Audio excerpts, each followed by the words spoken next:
Assalamualaikum warahmatullahi wabarakatuh. Alhamdulillahi rabbil alamin. Lakal hamdu wa ilaikal mustaka wa antal musta'an ya dzal jalali wal ikram. Allahumma fassalli wa sallim wa barik wa an'im ala sayyidil mursalin Muhammad sallallahu alaihi wasallam wa ala alihi wa sahbihi ajma'in, amma ba'd. Yang sama-sama kita hormati Ketua dan Pengurus Masjid Nur Hasanah, alim ulama, tokoh masyarakat, bapak-bapak, ibu-ibu, jamaah salat subuh, rahimani wa rahimakumullah.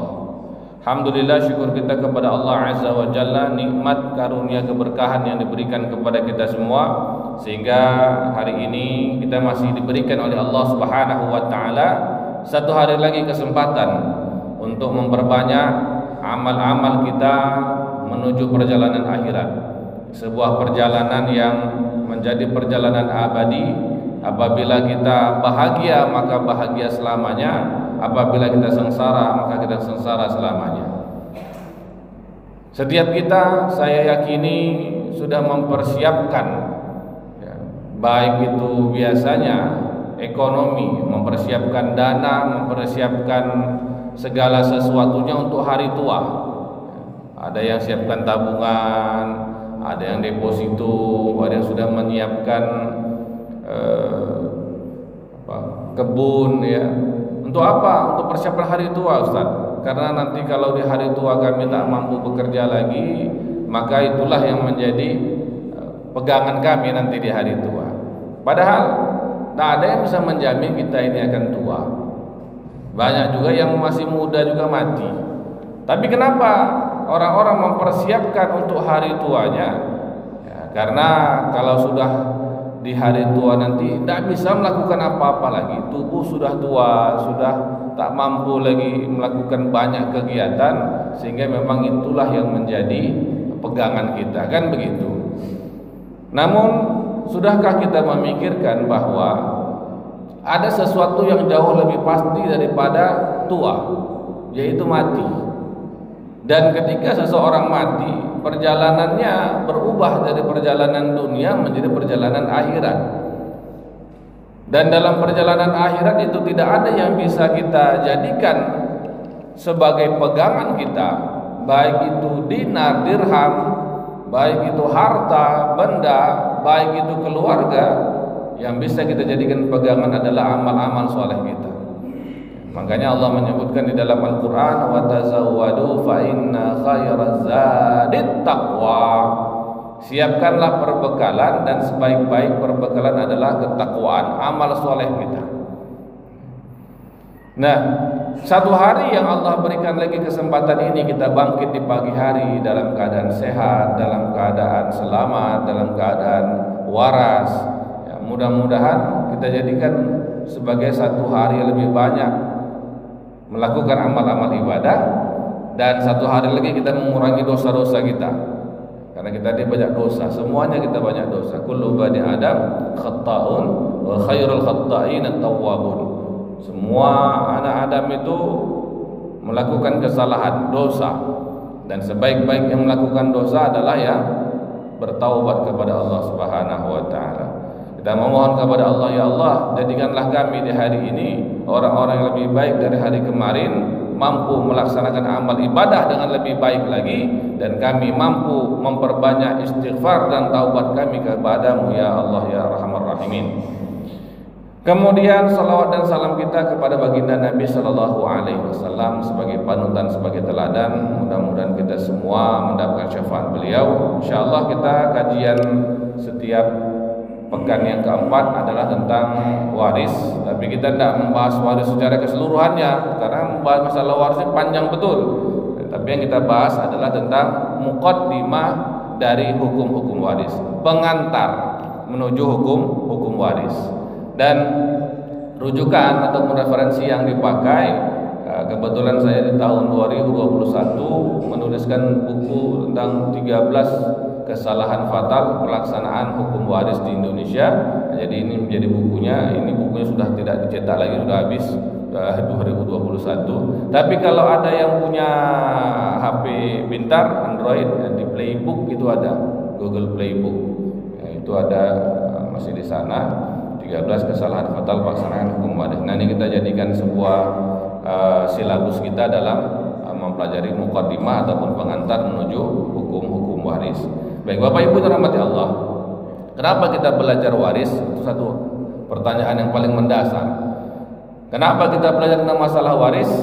Karena satu hal aja, kullu nafsin dha'iqatul maut. Setiap manusia pasti akan mati. Dan ketika ia mati, apapun yang ia tinggalkan kemudian menjadi waris gitu.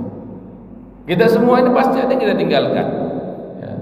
Ya mudah-mudahan kita tidak meninggalkan utang pula. Kali ini bukan ditinggalkan harta, utang pula tinggalkan sama anak bininya. Ini gawat juga. Apapun yang kita miliki, yang kita usahakan ketika kita hidup ini, kita punya mobil, kita punya rumah, kita punya tabungan, itu semua tidak akan kita bawa mati. Tidak ada orang mau dikubur bersama-sama dengan mobilnya. Kalaupun dikubur bersama dengan mobilnya, tidak bisa bawa dia itu. Macam mana mau dia bawa? Macam mana dia mau menyetirnya? Tidak bisa. Tetap saja orang yang mati ya mati, selesai. Tetap selesai. Tidak dia bawa itu. Lalu kemana?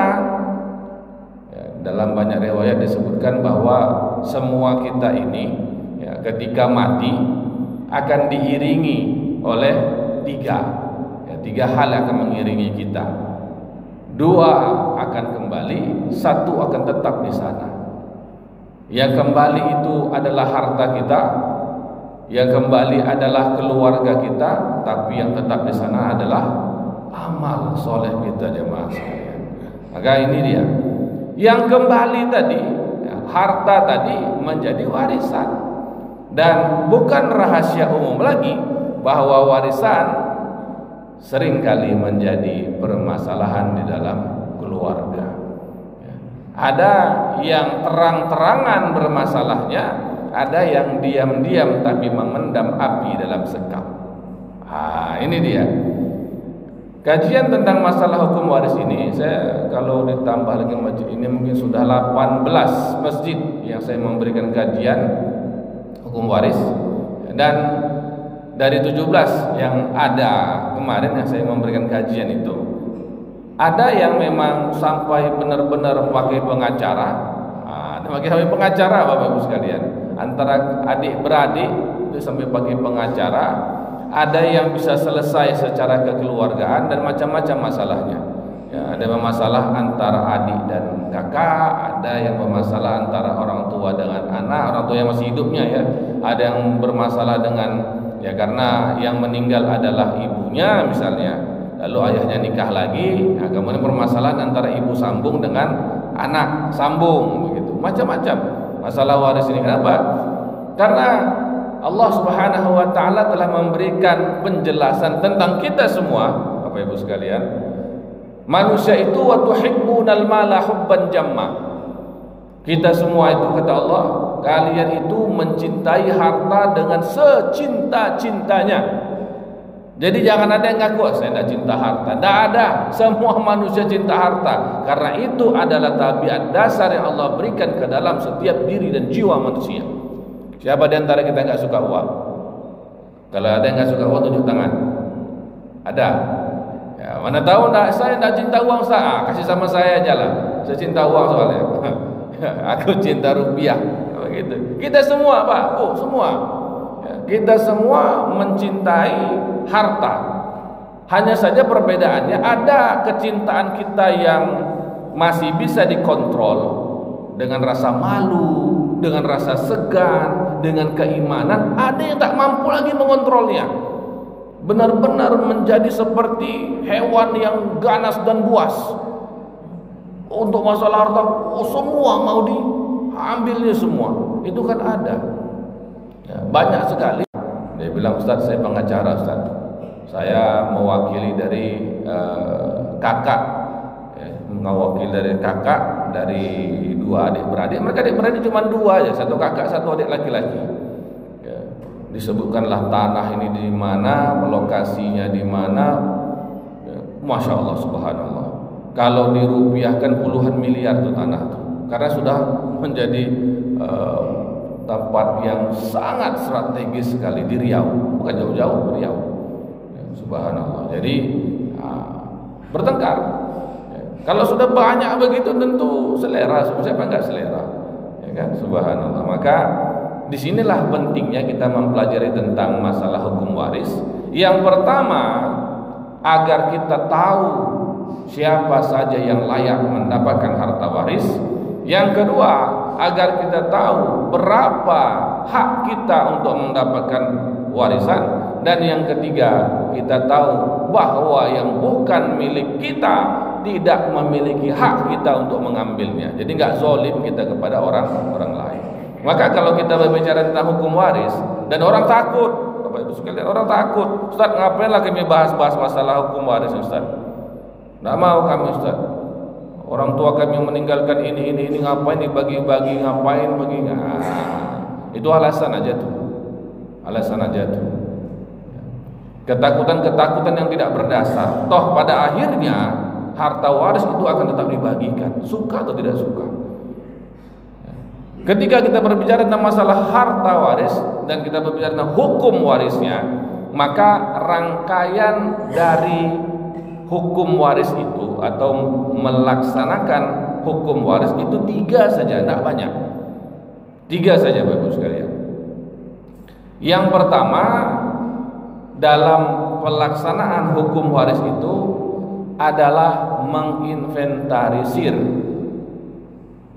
apa saja yang ditinggalkan oleh almarhum. Jadi menentukan apa saja yang menjadi harta waris.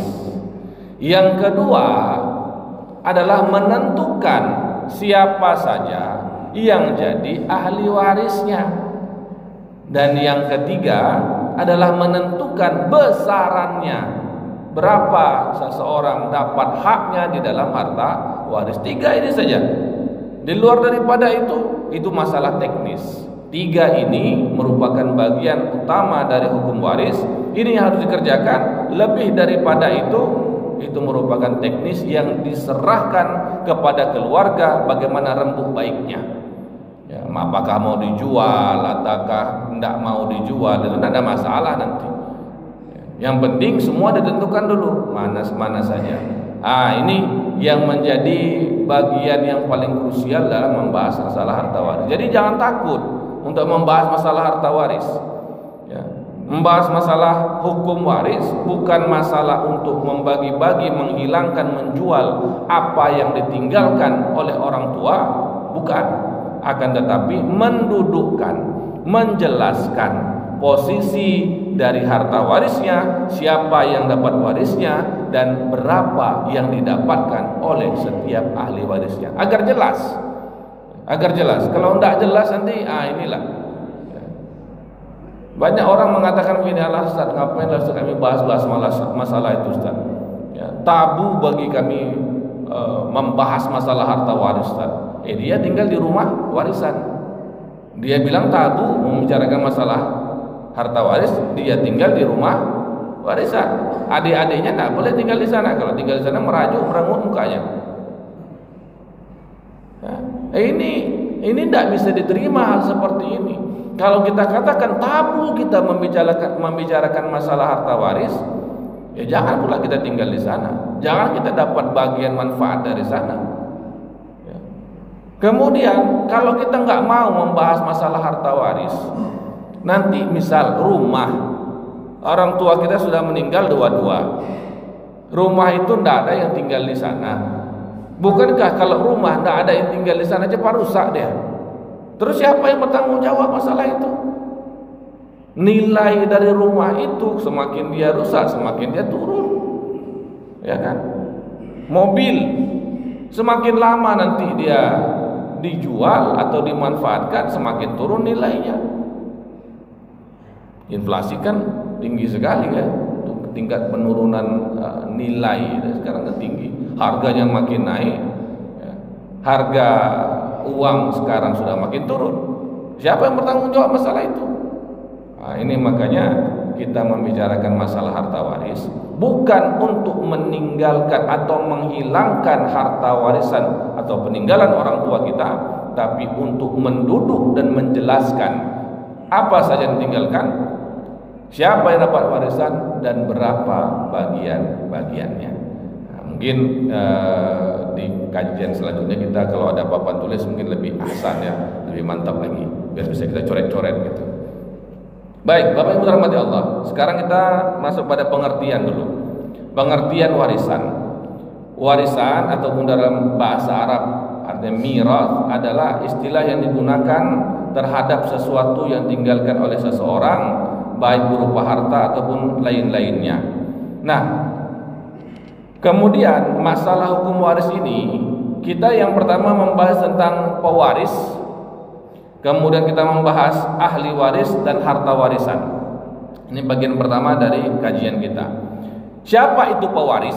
Pewaris adalah orang yang telah wafat lalu meninggalkan sesuatu setelah kematiannya, baik berupa harta, nasihat atau bahkan hutang. Maka ketika kita mau berbicara masalah harta waris, pastikan dulu pewaris itu benar-benar sudah meninggal. Kalau masih hidup orangnya, Bapak Ibu sekalian, ini bukan bagi-bagi waris. Orang masih hidup, ya, bukan bagi-bagi waris. Orang yang dikatakan berbagi waris itu kalau memang orangnya sudah meninggal, baik secara hakiki artinya benar-benar meninggal, ataupun secara hukmi, secara hukum. Kalau orang yang meninggal secara hakiki, ya kita lihatlah orangnya sudah terbaring, tidak bernapas lagi dia, pegang denyut jantungnya tak ada lagi denyutnya, atau berarti namanya mati secara hakiki, benar-benar meninggal ya. Kalau meninggal secara hukum, dia kita tak nampak. Misal ada seseorang naik pesawat, kayak naik pesawat MH berapa itu ya, pesawat itu kan, dia naik pesawat itu, kemudian pesawat tadi jatuh di mana? Di laut. Bisa nggak kita lihat jenazahnya? Tidak nampak lagi jenazahnya, Ustaz. Ya, tidak nampak lagi jenazahnya. Kalau itu maka dia dimasukkan ke dalam kategori meninggal secara hukum. Meninggal secara hukum. Kenapa? Pesawat, dia ada di sana, jatuh pesawat itu, tak nampak lagi jenazahnya. Ya, secara hukum adat kan memang ya meninggal lah pula kan. Walaupun kemungkinan bisa jadi jatuh di laut, diselamatkan oleh nelayan, lupa ingatan bapak tuh, ya, tidak ingat lagi dia pulang ke rumah. Misal dia masih hidup gitu, ternyata ya bisa saja kemungkinan itu ada, tapi secara adat kan tidak mungkin. Secara hukum ya tidak, namanya ya sudah di pesawat meninggal kan begitu. Ataupun yang ketiga, seseorang bisa dikatakan meninggal secara hukum apabila dia misal tidak ditemukan orangnya. Misalnya dia merantau, usia 40 tahun pergi merantau ke negeri jiran, ke Malaysia misalnya, mencari penghidupan di sana, tapi tidak kembali dan tidak ada kabarnya. Ya, sudah 25 tahun semenjak orang ini berangkat ke Malaysia, tidak pernah ada kabarnya. Nah, teman-teman sepermainan dengan dia, yang seusia sebaya dengan dia di kampung, udah pada meninggal semua. Udah 65 berarti kan, 40 tambah 25 berarti 65. Yang lain-lain sudah meninggal. Nah, ketika yang lain-lain teman sepermainannya, teman sebayanya sudah meninggal di tempat itu, maka dia dianggap sudah meninggal. Ini namanya meninggal secara hukum. Maka apa yang ditinggalkan di rumahnya misalnya, itu dijadikan harta waris. Kenapa? Sudah masuk dia kategori orang yang meninggal secara hukum. Tidak ada kabar, 25 tahun tidak ada kabar. Jadi dianggap sudah meninggal, karena orang-orang seusianya sudah meninggal gitu.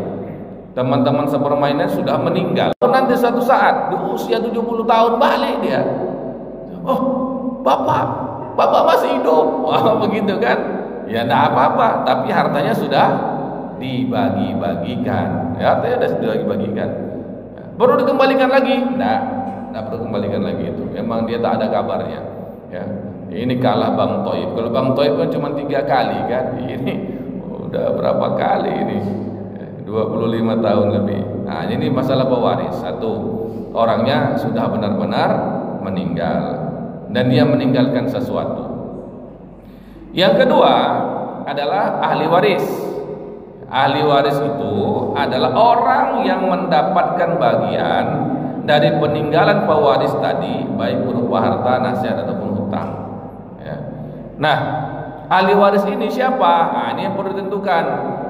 Ahli waris itu nanti dalam bahasan secara khusus ada bahasanya lagi nanti.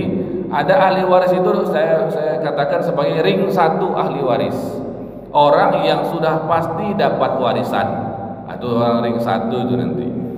Lalu ada orang ring 2 dalam ahli waris. Ring 2 ini orang yang bisa jadi dapat, bisa jadi nggak dapat. Ada orang yang bisa terhalang mendapatkan harta waris gitu. Nah ini, jadi ahli waris adalah orang yang masih hidup. Nah, orangnya itu, ahli waris ini haruslah masih hidup ketika si pewaris meninggal. Itu syaratnya. Kalau pewaris tadi dia sudah meninggal, barulah hartanya dikatakan sebagai warisan. Tapi kalau ahli waris, dia harus hidup ketika pewaris meninggal. Meninggal bapak ini, maka anaknya, istrinya menjadi ahli waris. Yang mana? Dia masih hidup. Yang masih hidup. Yang sudah duluan meninggal itu bukan termasuk ahli waris. Jadi syaratnya apa? Harus masih hidup. Kalau dia sudah meninggal, duluan dia meninggal daripada ayahnya, maka dia bukan termasuk ahli waris. Tidak masuk situ dia, bukan masuk ahli waris. Lalu yang ketiga, masalah harta warisan. Harta warisan adalah harta yang ditinggalkan dari pewaris dengan bentuk kepemilikan penuh dan bebas dari sengketa. Jadi itu syaratnya. Kalau dia itu dimiliki secara penuh, bukan harta bersama. Harta bersama lain lagi, nanti kita ada bahasan tersendiri masalah harta bersama. Memang milik dia secara penuh, maka itu harta waris. Kemudian tanah yang dia miliki ada sengketa dengan orang lain, belum selesai. Ya. Kan kadang-kadang ada ya Bapak Ibu sekalian, satu tanah yang pegang surat itu ada 5. Ini punya surat, ini punya surat, ini punya surat, masih ada sengketa di sana. Maka tanah yang bersengketa ini tidak bisa dimasukkan ke dalam inventarisir harta waris. Selesai dulu sengketanya baru boleh dimasukkan. Kalau belum selesai sengketanya, ini nggak boleh dimasukkan dalam inventarisir harta waris. Nah, termasuk juga tadi harta bersama. Harta bersama belum boleh dijadikan sebagai harta waris sebelum dijelaskan dulu harta bersama ini pembagiannya berapa dan berapa. Bagiannya hartanya berapa dan berapa, misalnya harta bersama rumah begitu kan. Jelaskan dulu berapa yang jadi milik istri, berapa jadi milik suami, yang meninggal suami, barulah kemudian yang milik suami menjadi harta waris. Jadi jelaskan dulu dia. Tidak boleh sembarangan memasukkan, menginventarisir harta yang ditinggalkan langsung menjadi harta waris sebelum dijelaskan dulu ini milik siapa, ini milik siapa, ini ada sengketanya atau enggak. Itu dia. Nah, 3 hal ini menjadi bahasan pertama dalam kajian kita pada kesempatan yang berbahagia ini. Kita buka sesi pertanyaan nih. Kalau ada yang ingin bertanya silakan.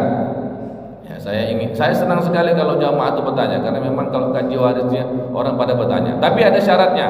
Begini. Ada aturan mainnya dalam kita bertanya di masalah hukum waris. Yang pertama, kita semua sama-sama paham Bapak Ibu sekalian bahwa yang ditanya ini bukan masalah keluarga Anda. Jadi tidak usah katakan Ustaz di keluarga saya, tidak usah katakan demikian. Kita tidak ada yang membicarakan masalah keluarga sendiri. Kalau bicara masalah keluarga sendiri via telepon saya ataupun undang saya ke rumah, kita bicara masalah hati ke hati, dari keluarga ke keluarga. Jangan biarkan orang lain tahu masalah keluarga kita, apalagi masalah waris. Itu urusan pribadi itu. Jadi kalau ada orang bertanya, kita semua satu pemikiran bahwa itu bukan masalah keluarga dia. Jangan disangka pula nanti ada cuma itu keluarga dia, itu bukan. Ya, kita bertanya ini karena kita pernah lihat kita pernah memikirkan, kita pernah mengetahui ada kejadian begini. Ya, jadi seperti itu. Ya. Jadi setiap pertanyaan bukan masalah pribadi atau keluarga Anda, tapi ini semua masalah yang kita pernah lihat di lapangan begitu.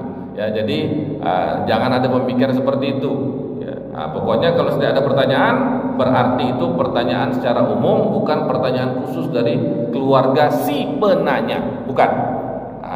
Kalau bisa pernah melihat sesuatu pun, Ustaz sebenarnya masalah keluarga saya, ya itu masalah keluarga Anda silakan saja. Tapi ketika ditanya di forum seperti ini, di diskusi seperti ini, kita mengatakan ada Ustaz kejadian begitu. Tapi itu bukan keluarga Anda.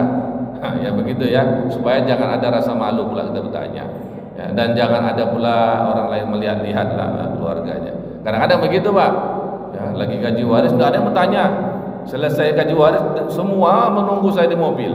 Loh, ada apa Pak? Saya mau bertanya Ustaz, tapi saya malu bertanya di majelis tadi.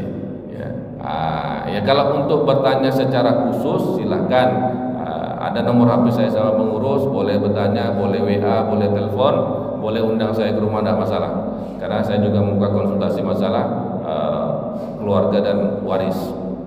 Tapi kita tanya di sini masalah yang umum-umum. Kalaupun ada yang mirip-mirip, ya itu mirip saja, bukan masalah keluarga Anda. Baik, silakan kalau ada yang ingin bertanya Bapak Ibu rahmati Allah. Silakan. Waalaikumsalam. Ini saya tanyakan cara membagi umpamanya ayah tinggal anak 2 sama istri, rumah cuma 1, itu apa harus dijual di rumahnya atau gimana? Baik, terima kasih. Ini pertanyaan bagus sekali ini. Misalnya dalam satu keluarga ada seorang laki-laki yang meninggalkan 1 orang istri dan ada 2 orang anak, 1 laki-laki 1 perempuan. Tentu yang ditinggalkan menjadi warisan, kan begitu. Nah ketika dilihat yang ditinggalkan tidak ada, kalau dilihat pun tabungan paling berapa lah, ya paling 5-10 juta tabungannya. Ya, kemudian tinggalkan ada sepeda motor 1, ada rumah. Nah, kemudian apakah kalau tabungan itu gampang lah ya kan membagi-baginya. Namanya uang ya, mudah dibagi. Kalau sepeda motor gimana Ustaz? Apa perlu dibagi-bagi juga atau harus langsung dijual Ustaz? Rumah bagaimana Ustaz? Apa memang harus dijual Ustaz? Kalau dibagi-bagi itu dijual, tinggal di mana kami Ustaz? Kan itu memang pertanyaan paling mendasar sekali itu. Dan itu sering menjadi ketakutan Bapak Ibu sekalian. Makanya orang tak mau bahas. Nantilah kalau sekarang kita bahas nanti rumahnya terpaksa dijual. Kan begitu. Padahal sesungguhnya tidak demikian. Membagi harta waris seperti yang disebutkan tadi, misal yang ditinggalkan hanyalah 1 rumah misalnya. Maka rumah ini kita jelaskan milik siapa? Milik suami yang dibeli suami sebelum menikah, atau rumah ini dibeli ketika sudah sama-sama berkeluarga, sama-sama ada kontribusi menyumbang, ada masalah pembayaran dan segala macamnya begitu ya, kan biasa tuh ya. 1 rumah, kemudian bagaimana status rumahnya, sudah lunas atau belum, misalnya jika PR pula ya kan, jika meninggal lunas Ustaz karena ada asuransinya, ya alhamdulillah kan begitu. Baru kemudian dilihat, oke, ternyata rumah ini sudah dibeli sebelum menikah, anggap begitulah ya. Bapak ini sudah punya rumah, kemudian dia menikah, dia bawalah istrinya ini ke rumah tadi, punya anak 2, lalu meninggal. Apakah rumah ini harus dijual? Tidak, ya, tidak dijual. Yang penting pertama, pastikan bahwa rumah ini memang milik almarhum. Lihat sertifikatnya, jangan pula nanti itu tanahnya masih tanah nama orang tuanya pula, jadi masalah lagi, ya kan? Ini suami tinggal di sini, kita membuat catatan-catatan, apakah saudara dari si bapak tadi, almarhum bapak tadi, dapat harta waris atau enggak? Oh, enggak dapat. Kenapa? Karena ada anaknya, anak laki-lakinya ada, jadi terhalang gitu. Oke, berarti clear, 1 istri 2 anak. laki-laki perempuan. Nah, kemudian berapa bagiannya? Bagian untuk istri dalam Al-Quran surah An-Nisa ayat yang ke-12 itu dapatkan 1/8 kalau dia si suami memiliki anak. 1/8 aja. Ibu-ibu dapat 1/8. Ya sedikit betul Ustaz, masalah kami 1/8 istri Ustaz. Kan begitu kan? Nanti dulu kita bahas nih masalah itunya. 1/8 itu nanti kita bahas tuh. 1/8. Sisanya 7/8. Sisa 7/8 ini menjadi hak milik si anak. Ya. Dengan pembagian laki-laki dapat 2 kali bagian lebih besar daripada perempuan. Jadi intinya dijelaskan saja bahwa rumah ini 1/8-nya milik istri, 7/8-nya milik 2 orang anak ini. Sampai situ selesai, Pak. Itu namanya sudah membagi harta waris. Sudah selesai. Jadi Ustaz tidak perlu dijual. Masalah dijual atau tidak itu urusan lain. Karena kondisi yang tidak memungkinkan masih tinggal di sana, untuk apa dijual? Toh sama-sama menikmatinya. Si ibu juga tinggal di sana, anak-anak tinggal di sana, ngapain dijual? Yang penting sudah dijelaskan bahwa di dalam rumah itu ada haknya istri, ada haknya anak. Itu yang penting tahu gitu. Kapanpun nanti misalnya rumah ini terlalu besar untuk kita ya, sementara kalian ini sudah mulai besar nih mau masuk pesantren, tinggal ibu sendiri rumah sebesar ini, manalah bisa ibu membersihkannya? Bapak kalian tak ada lagi, tidak ada kita dana untuk menyewa orang membantu-bantu di rumah. Jadi gimana? Jual sajalah ya. Ketika dijual, bagian tadi itu yang kembali di itu dia. Bagian tadi itu 1/8-nya untuk si istri, si ibu, ya, istri almarhum. Sisanya 7/8 dibagikan kepada si anak. Begitu dia. Jadi masalah dijual atau tidak itu masalah teknis, ya, tidak masuk menjadi bagian inti masalah harta waris. Yang penting tahu dulu berapa bagian-bagiannya. Masalah jual tidak dijual, jadi pakai bersama atau tidak pakai bersama itu teknis saja, kesepakatan rembuk keluarga mana yang paling baik. Jadi cuma sampai di situ aja, Pak. Masalah bagaimana kita melaksanakan hukum warisnya cukup sampai di situ, nggak perlu dijual. Yang penting setiap orang tahu berapa haknya di dalam rumah tersebut. Itu dia. Baik, ada yang mau tanya? Silakan. Silakan, Pak.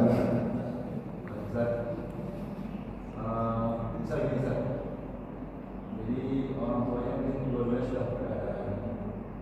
Sekarang yang dikatakan kalau bisa tanah dan rumah, ya. Ahli waris ini waris ya, sudah meninggal dunia, tinggal di situ sendiri, tidak ada lagi kosong baik. Jadi anak-anak ini mungkin ada sekitar 3-4 orang, ya. Nah, sementara yang 3 ini sepakat untuk menjual rumah orang tua. Alasan mungkin kalau dibiarkan saja mungkin rusak, perawatannya juga mahal. Yeah. Sementara mungkin anak-anaknya sudah memiliki rumah sendiri. Tapi di antara satu ada tidak setuju. Sementara yang 3 ini di antara 4 ini kemudian dia setuju, dijual, tidak setuju. Nah, itu seperti apa? Baik. Dalam kasus yang seperti itu tadi, ada rumah dan tanah yang ditinggalkan oleh pewaris. Lalu kemudian ahli warisnya ini tinggallah anak-anaknya. Ya, misal tadi 4 orang. Karena ya namanya perawatan rumah itu nggak murah. Ya. Sementara anak-anak ini sudah punya rumah masing-masing, tidak ada tinggal di sana. Tentu menjadi masalah kan. Kita keluar uang untuk sesuatu yang kita nggak tinggal di sana gitu. Maka berembuklah berempat ini, 3 setuju untuk menjual, 1 tidak setuju untuk dijual. Lalu bagaimana? Nah, ini semua kembali lagi ke masalah teknis sebenarnya. Apa alasan dari yang tidak setuju ini? Kenapa tidak dijual? Gitu. Ya. Kalau memang ini tidak dijual, siapa yang akan membiayai perawatannya? Nah, pertanyaan berikutnya. Jadi kita rembuk keluarganya harus lebih detail. Siapa yang akan merawatnya? Kalau memang si yang tidak setuju tadi setuju untuk merawatnya, ya oke. Ya, tapi kita enggak juga. Ya, saya itu enggak setuju juga. Aduh, kalau saya sendiri beratlah. Jadi bagaimana? Nah, yang satu ini harus sadar dan paham bahwa ada 3 orang yang meminta hak mereka dari harta waris. Kalau yang satu ini menjadi penyebab tertahannya 3 orang lain mendapatkan harta waris, yang satu ini zalim namanya, Pak. Zalim dia. Dia tidak boleh menzalimi saudaranya. Dia tidak boleh egois untuk masalah itu. Kenapa? Karena memang itu hak dari yang 3 tadi. Mereka ini 4 sama-sama haknya. Tidak ada yang lebih tua lebih berhak, tidak ada dalam Islam. Yang paling kecil tidak berhak, ya. Yang paling tua lebih berhak menentukan daripada yang lain yang lebih muda. Tidak ada dalam Islam. Semua 4 anak ini sama posisinya, sama-sama memiliki hak dari harta waris yang ditinggalkan. Kalau ada yang menjadi penyebab tertahannya orang lain mendapatkan harta waris, hak harta warisnya, maka yang menahan ini zalim. Satu. Yang kedua, ketika harta ini tidak dibagikan, tidak terus diberikan kepada ahli waris yang lain, maka si yang menjadi penyebab ini bisa mendapatkan ancaman neraka, Bapak Ibu sekalian. Buka surah An-Nisa ayat yang ke-14. Surah An-Nisa ayat yang ke-14. Wa may ya'sillaha wa rasulahu, siapa yang bermaksiat kepada Allah dan Rasulnya, masalah harta waris, tak mau taat dia. Wa yata'adda hududahu, dia menantang. Nah, ini dia. Yang satu tadi menantang dia. Menantang hukum-hukum Allah, tak mau dia. Ini harta waris tidak, pokoknya jangan ada yang jual, jangan ada yang berani jual katanya. Dia menantang. Ini kan hukum Allah, masalah waris ini. Yudkhilhu nara, dimasukkan ke dalam neraka. Khalidan fiha, kekal di dalamnya. Walahu azabun muhin, dan dia mendapatkan azab yang sangat menghinakan. Maka hati-hati orang yang berusaha menghalang-halangi orang lain mendapatkan harta waris. Maka satu, dia diancam dengan neraka, Pak, dan kekal di dalamnya. Yang kedua, dia dapat azab yang menghinakan. Azab yang menghinakan ini boleh jadi dia didapatkan di dunia, terhina dia di dunia, terhina dia di akhirat. Pernah ada jemaah yang nanya ke saya, Ustaz, bagaimana Ustaz? Ada abang saya Ustaz yang paling tua, tidak mau dibagikannya harta waris Ustaz. Dia pakai sendiri Ustaz, dia tinggal di rumah itu, kami tak boleh di sana, tak mau dijualnya, dihalang-halangi kami mendapatkan warisan Ustaz. Saya tanya, saya penasaran satu aja. Mohon maaf, boleh saya tanya sedikit, apa tuh Ustaz? Bagaimana kondisi abangnya ibu sekarang? Waduh Ustaz, keluarganya cerai, anaknya tersangkut kasus-kasus narkoba, dia sakit-sakitan. Nah, biasanya memang gini, antara 3 ini ada yang kena nih biasanya. Kalau ada orang yang berusaha menghalang-halangi pelaksanaan hukum waris, dia akan dapat salah satu dari 3 ini. Usahanya hancur, keluarganya berantakan, atau kena penyakit. Bisa salah satu daripada ketiganya, bisa 3-3-nya dapat. Nah, saya sudah pernah ketemu dengan yang 3-3-nya kena. Usahanya bangkrut, cerai dari istrinya, anaknya berantakan tak kemana-mana, dan dia sakit-sakitan, sakit parah. Ya. Jadi hati-hati kita. Itu dia, Pak. Yang satu tadi itu zalim namanya, Pak. Dia harus merelakan ataupun ikut bersama-sama dengan yang lain. Berarti kan satu orang itu kan 250 juta kan, satu tak mau, enggak, jangan jual, ini banyak kenangan bersama dengan orang tua kita. Kalau gitu bayarkanlah hak kami. Nah, bayarlah 2,5. Sudah dapat haknya. Rumah ini sepenuhnya milik si yang satu tadi, Pak. Jadi seperti itu. Tidak boleh menghalangi hak orang lain. Bahaya. Ya, bahaya sekali. Nauzubillah. Baik, terima kasih. Ada lagi mungkin bertanya? Silakan. Silakan Pak. Oh ya, Ibu nanti ya gantian ya Bu, setelah ini Ibu ya. Silakan Pak. Ada 7 orang saudara atau kalau 8 orang, yang satu sudah meninggal, cuma ada anaknya satu berkeluarga. Baik. Jadi gini Ustaz, dia sudah melaksanakan musyawarah pertama itu sudah mendapat harga, misalnya dia punya taruhlah 2 unit kedai. Jadi sudah dapat harga misalnya untuk kesepakatan pertama itu 700 juta. Ya kan?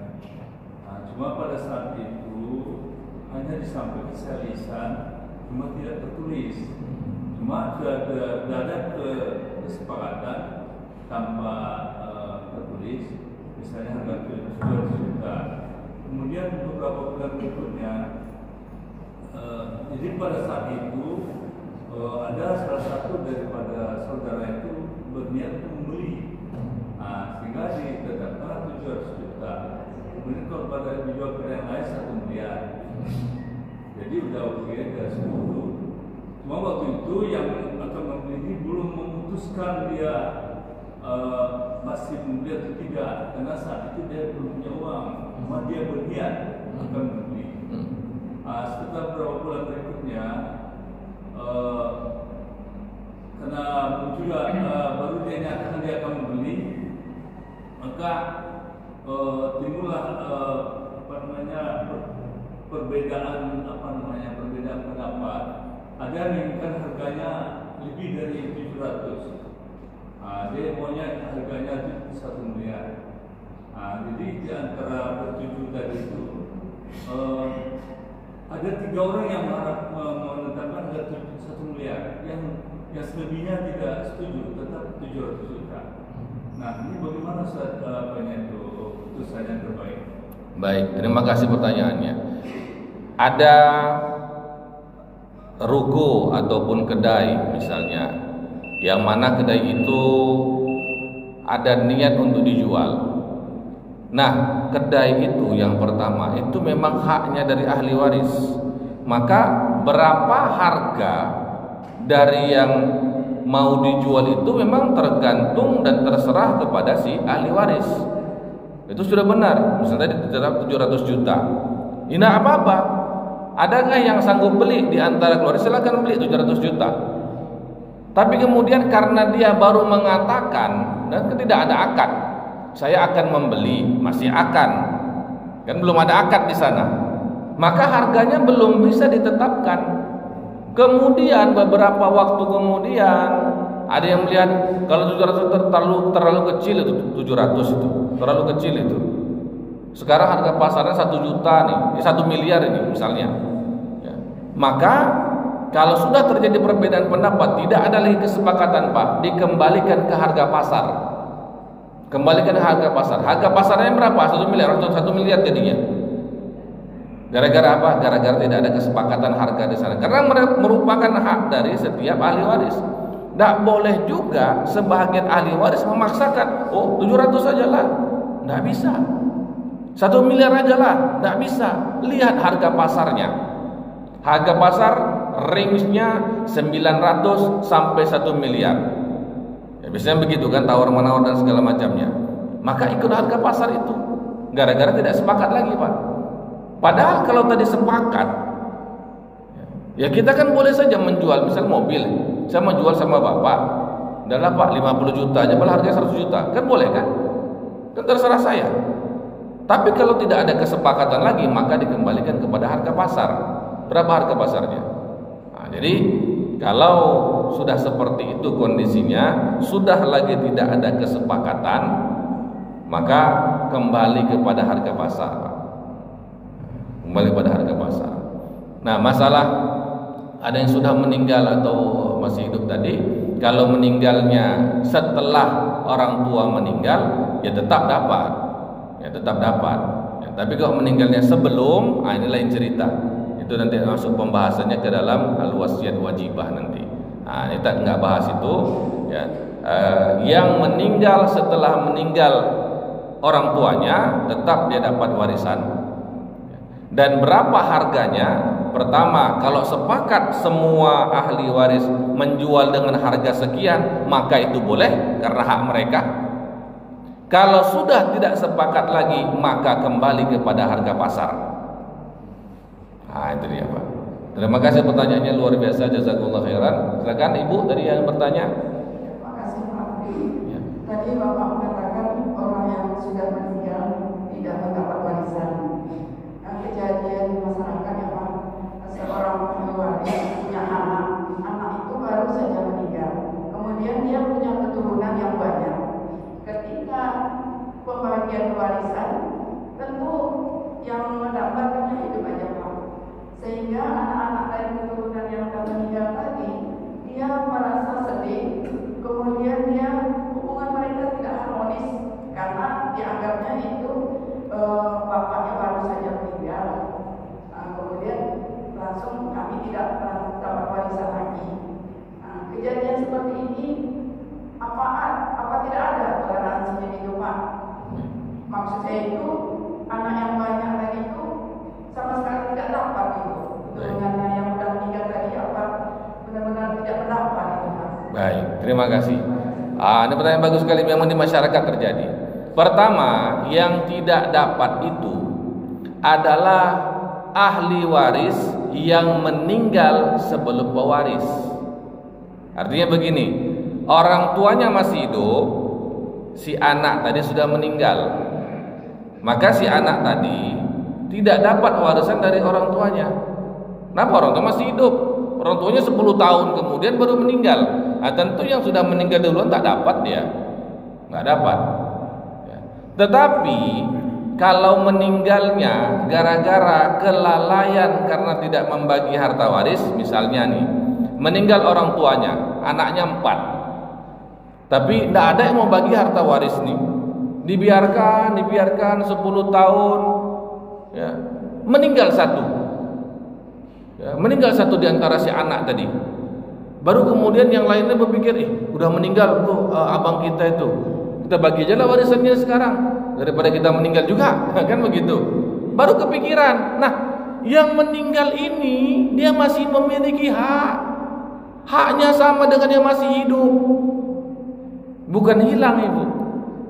Haknya masih ada. Kenapa? Dia hidup ketika orang tuanya meninggal. Jadi penentuan siapa ahli waris adalah saat meninggal orang tuanya. Meninggal orang tuanya, yang hidup siapa aja? 1, 2, 3, 4 hidup. Maka 4 ini memiliki hak waris. Kalaupun ditunda-tunda masalah warisan tadi, ya, 10 tahun kemudian baru dibagi-bagikan, lalu sementara sudah ada yang meninggal tetap dihitung seperti masih hidup, tapi nanti hartanya diberikan kepada si ahli waris, si anak tadi yang sudah meninggal. Begitu. Kalau terjadi misalnya ada orang tua meninggal anaknya dan anaknya sudah berkeluarga, ya, setahun kemudian meninggal si bapaknya, tentu si anak yang duluan meninggal setahun ini tak dapat warisan, dia nggak dapat waris. Tapi saja punya cucu lah, berarti Ustaz punya anak-anak sudah menikah dia. Apakah si cucu-cucu ini dapat warisan? Tidak.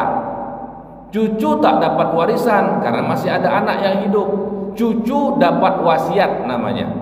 Dalam hukum Islam namanya al-wasiyatul wajibah, wasiat wajibah. Ya. Seolah-olah si kakek dari si cucu-cucu dari anak yang meninggal tadi memberikan wasiat, memberikan harta untuk si cucunya.